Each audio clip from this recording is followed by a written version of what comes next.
La parabole du cheval aimé du roi est les bienfaits de Jésus pour les pauvres. Un roi avait dans ses écuries des quantités de chevaux magnifiques, mais il en aimait un d'un amour tout spécial. Il l'avait désiré avant même de le posséder.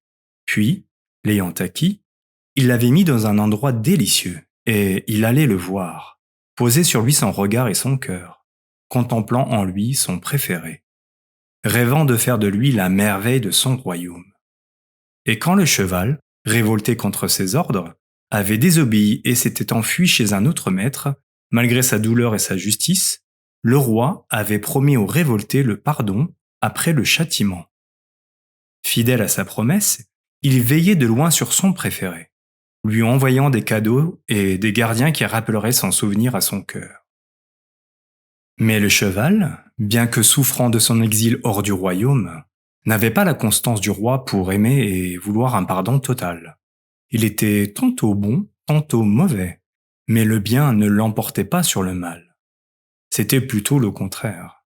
Et pourtant, le roi patientait, et par des reproches et des caresses, il cherchait à faire de son cheval le plus cher ami docile. Plus le temps passait, plus l'animal devenait rétif. Il appelait son roi, pleurait sous le fouet des autres maîtres, mais ne voulait pas appartenir vraiment au roi. Il n'en avait pas la volonté. Épuisé, accablé, gémissant, il ne disait pas « c'est ma faute si je suis ainsi ». Mais il s'en prenait à son roi. Après avoir tout essayé, le roi tenta un dernier essai. « Jusqu'à présent, dit-il, j'ai envoyé des messagers et des amis. Je vais lui envoyer mon propre fils. Il a le même cœur que moi, et il parlera avec mon propre amour, et il donnera des caresses et des cadeaux semblables à ceux que j'avais donnés, et même plus doux encore, car mon fils, c'est moi-même, mais sublimé par l'amour. » Et il envoya son fils. Voilà la parabole. Maintenant, c'est à vous de parler. Vous semble-t-il que ce roi aimait son animal préféré ? Les gens s'écriaient unanimement. Il l'aimait infiniment. L'animal pouvait-il se plaindre de son roi pour tout le mal qu'il avait souffert après l'avoir abandonné ?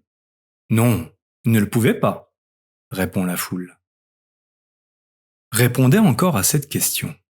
Ce cheval, comment vous semble-t-il qu'il a accueilli le fils de son roi qui venait le racheter, le guérir et le ramener dans un lieu de délices ? Avec joie, c'est naturel, avec reconnaissance et affection. Mais si le fils du roi avait dit au cheval « Je suis venu dans ce but et pour te procurer ces avantages, mais tu dois désormais être obéissant, plein de bonne volonté, fidèle envers moi. » Que pensez-vous que le cheval aurait dit ? Oh, inutile de le demander. Il aurait dit, maintenant qu'il savait ce qu'il en coûtait d'être banni du royaume, qu'il voulait correspondre à ce que le fils du roi lui demandait. Alors, selon vous, quel était le devoir de ce cheval ? D'être encore meilleur qu'on ne lui avait demandé, plus affectueux, plus docile, pour se faire pardonner ses fautes passées, et par reconnaissance pour le bien qu'on lui avait fait.